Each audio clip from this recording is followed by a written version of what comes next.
आज के समय में तनाव जो है सबसे बड़ा फैक्टर हो गया है हेल्थ को डैमेज करने के लिए। शरीर में तनाव से संबंधित बहुत सारी समस्याएं होती हैं। जो हमारा स्ट्रेस है, जो टेंशन है, वो बहुत सारे नेगेटिव इफ़ेक्ट बॉडी के ऊपर छोड़ कर जाता है। जो समस्याएं, जो बीमारियां हमारे शरीर में पैदा होती हैं वो कहीं ना कहीं हमारे मन से जुड़ी होती हैं और मन को सुधार कर हम उस बीमारी से बाहर आ सकते हैं। शरीर में पैदा होने वाली बीमारियां, जैसे आप समझ लीजिए, यदि किसी को जेनेटिक नहीं है, बाय बर्थ नहीं है, तो अस्थमा, डायबिटीज़ में टाइप 1 में तो आप कुछ नहीं कर सकते, type 2 diabetes, joints pain, cholesterol, blood pressure, ये सारी समस्याएं जो हमारे शरीर में पैदा हुई हैं वो मन से जुड़ी हुई हैं। तो मन को सुधार कर हम इन सारी समस्याओं को रिवर्स कर सकते हैं। तो मन के तनाव को दूर करने के लिए, मन के बेचैनी को दूर करने के लिए, टेंशन को दूर करने के लिए क्या करना चाहिए, एक बहुत इफ़ेक्टिव मेडिसिन मैं आप लोगों को बताने जा रहा हूँ, जो बहुत समय से प्रैक्टिस में की जा रही है। इसका 5 से 10 मिनट प्रैक्टिस करके, 5 से 10 मिनट के अभ्यास से ही आपको बहुत सारा लाभ मिल जाएगा। ब्रेन के जो दोनों हेमिस्फेयर हैं, लेफ्ट एंड राइट लोब्स, उसमें कोऑर्डिनेशन भी इम्प्रूव करता है, उसको ज़्यादा एक्टिवेट भी करता है। ब्रेन में जो विषाक्त पदार्थ जमा हो गए हैं उसको भी दूर करता है, ऑक्सीडाइज कर देता है और मन को शांत करता है, मन की बेचैनी को दूर करता है। तो मन से जुड़ी जो समस्याएं हैं वो अपने आप स्वतः दूर होने लग जाती हैं। तो इसको नाड़ी शोधन भी बोलते हैं और अनुलोम विलोम प्राणायाम भी बोलते हैं। तो इसमें क्या करना होता है, आप उस विधि को देख लीजिए। किसी भी आप फ्लैट सरफेस पर बैठ जाइए। मेरा जो ये सरफेस है थोड़ा सा ऑड इवन है, तो इसको एक्चुअली मैं पार्क में शूट कर रहा हूँ, तो ये ऑब्वियसली ऐसा ही ग्राउंड मिला है मेरे को। तो अभी आपको ऐसे बैठ जाना है। ज़रूरी नहीं कि आप पद्मासन में बैठिए, चाहे तो आप सुखासन में बैठ जाइए या ऐसे ही पालथी मारकर बैठ जाइए, कैसे भी बैठिए, ये मैटर नहीं करता है। बस आपका इम्पॉर्टेंट जो चीज़ है ये है स्पाइन। आपकी स्पाइन जो है ये सीधी होनी चाहिए, मेरुदंड हमेशा स्ट्रेट होना चाहिए, अपराइट होना चाहिए। तो ऐसे आप बैठ जाएंगे और बैठने के बाद आपको शांत मन से आप ऐसे हाथ को चाहे तो विष्णु मुद्रा में बना लीजिए, यदि जमता है तो आप ये मुद्रा बना लीजिए, नहीं जमता है तो आप हाथ को ऐसे ओपन भी करके रख सकते हैं। तो मैं फ़िलहाल विष्णु मुद्रा अडॉप्ट कर लेता हूँ। मुद्राओं का एक अपना फ़ायदा होता है, मैं कभी बताऊँगा आप लोगों को। तो ऐसे आपको राइट नॉस्ट्रिल को प्रेस कर लेना है। हमेशा लेफ़्ट से ही स्टार्ट करेंगे। लेफ़्ट से ही क्यों करेंगे वो हम लोग बाद में देखेंगे। अभी आपको क्या करना है, सांस भरना है लेफ़्ट से।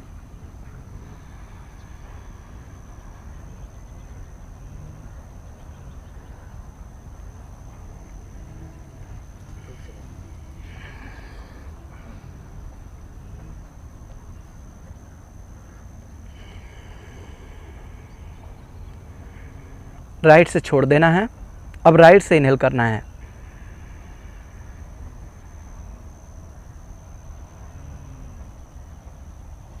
और अभी लेफ्ट से छोड़ देंगे, राइट नॉस्ट्रिल को क्लोज करेंगे।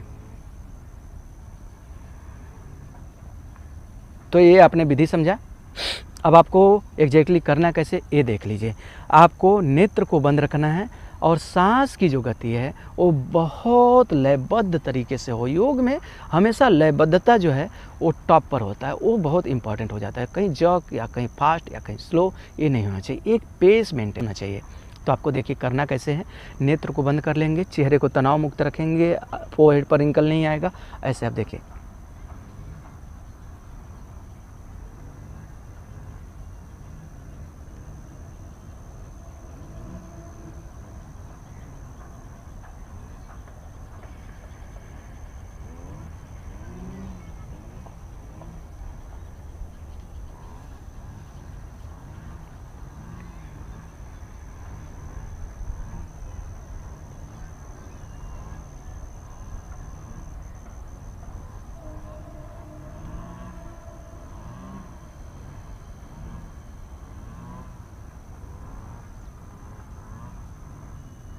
तो जो मैंने अभी हाथ ऊपर और नीचे किया, बहुत सारी जगह पर मेरे साथ ऐसा होता है, यदि मैं कहीं ग्रुप क्लास ले रहा हूँ या कोई सेमिनार वगैरह रहता है या वर्कशॉप वगैरह रहता है, तो मैं लोगों को इशारा करता हूँ कि सांस ऐसे मतलब सांस भरना है और ऐसे मतलब सांस छोड़ना है। तो थोड़ी देर बाद देखता हूँ कि सब लोग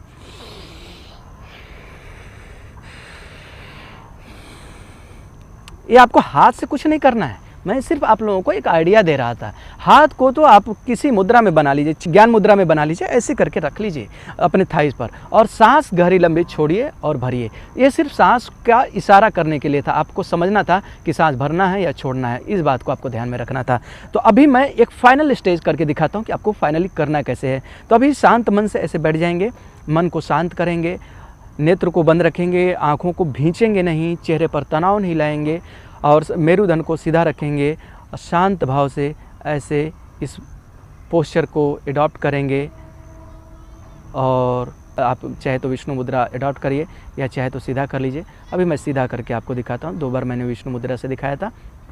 ऐसे आपको राइट नॉस्ट्रिल को बंद कर लेना है।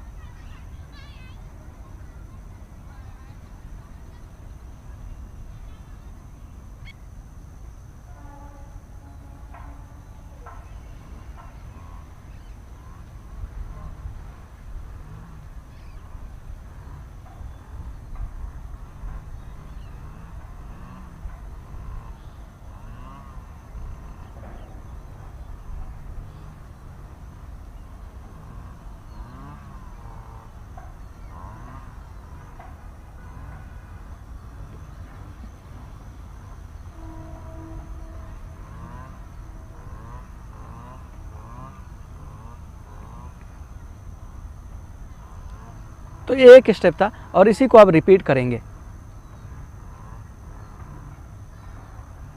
इसी को रिपीट कर लेंगे। लेफ्ट से भरेंगे, राइट से छोड़ेंगे, राइट से इनहेल करेंगे, लेफ्ट से छोड़ेंगे, अनुलोम विलोम।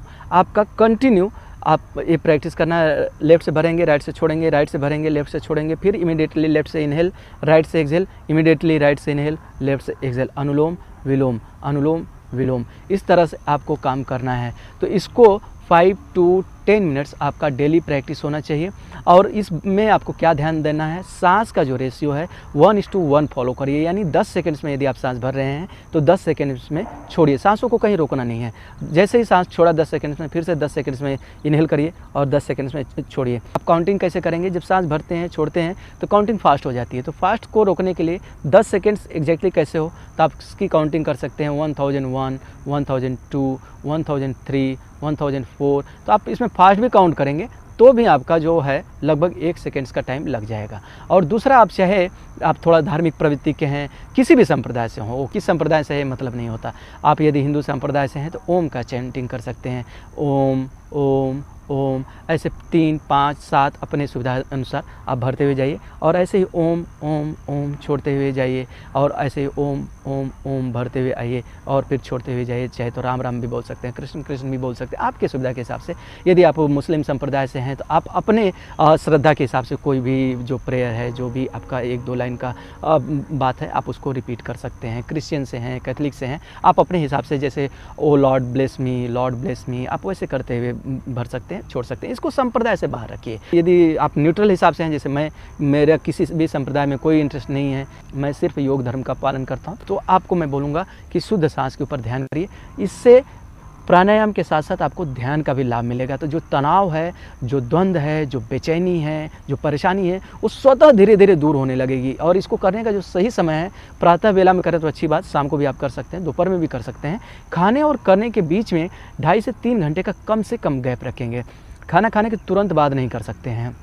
रिसेंटली यदि किसी का हार्ट का ऑपरेशन हुआ है तो उसको अवॉइड करना चाहिए और 10 दिन के बाद चाहे तो कर सकते हैं, लेकिन लंग्स पर बहुत ज़्यादा स्ट्रेन नहीं डालेंगे, बहुत ज़्यादा प्रेशर नहीं डालेंगे। वैसे तो किसी को भी बहुत ज़्यादा ड्यूरेशन खींचने की ज़रूरत, छोड़ने की ज़रूरत नहीं है। धीरे धीरे प्रैक्टिस के हिसाब से जाएंगे। आज 5 सेकंड से करिए, फिर 7 सेकंड्स करिए, फिर 10 सेकंड्स करिए, फिर 12 सेकंड्स करिए। ऐसे आप धीरे धीरे टाइम को बढ़ा सकते हैं, लेकिन इमीडिएटली एक साथ नहीं करेंगे। इंटरनल ऑर्गन बहुत वाइटल होते हैं, किसी भी तरह की इंजरी होगी तो उसको हील करना बहुत डिफिकल्ट हो जाएगा। तो शुरू में आप ध्यान रखिए, ऐसा नहीं कि बहुत सारा फ़ायदा लेने के लिए एक साथ ही आप टूट पड़िए और बहुत सारा प्रैक्टिस कर लीजिए। नहीं, स्लो जाइए। स्लो जाएंगे तो इंजरीज नहीं होगी और ज़्यादा से ज़्यादा आपका लाभ मिलेगा। बॉडी वैसे वैसे एडॉप्ट करती जाएगी। तो वैसे अनुलोम विलोम का कोई कॉन्ट्राइंडिकेशन नहीं है कि किसको करना चाहिए, किसको नहीं करना चाहिए। जिस रेशियो में मैंने बताया, यदि होल्ड करने वाला रेशियो आएंगे तो उसमें हो जाता है, तो उसकी बात हम यहाँ कर नहीं रहे हैं। तो आप इस प्रैक्टिस का, इस अभ्यास का लाभ शरीर के, मन के साथ साथ बहुत सारे आयाम पर ले सकते हैं। आध्यात्मिक लाभ भी आपको मिलेगा। तो आप इसका प्रैक्टिस करिए, अभ्यास करिए। आप कमेंट करके बताइए कि आपको ये जानकारी कैसी लगी, आपको इस अभ्यास से क्या क्या लाभ हुआ, ये ज़रूर बताइए। जानकारी कैसी लगी उसको छोड़ दीजिए, इसका अभ्यास जो है वो आपको क्या क्या लाभ दिया, आप कमेंट करके बताएंगे तो मुझे बहुत अच्छा लगेगा। चलिए मिलते हैं नेक्स्ट वीडियो में नई जानकारी के साथ, नए अभ्यास के साथ। Thank you, bye bye.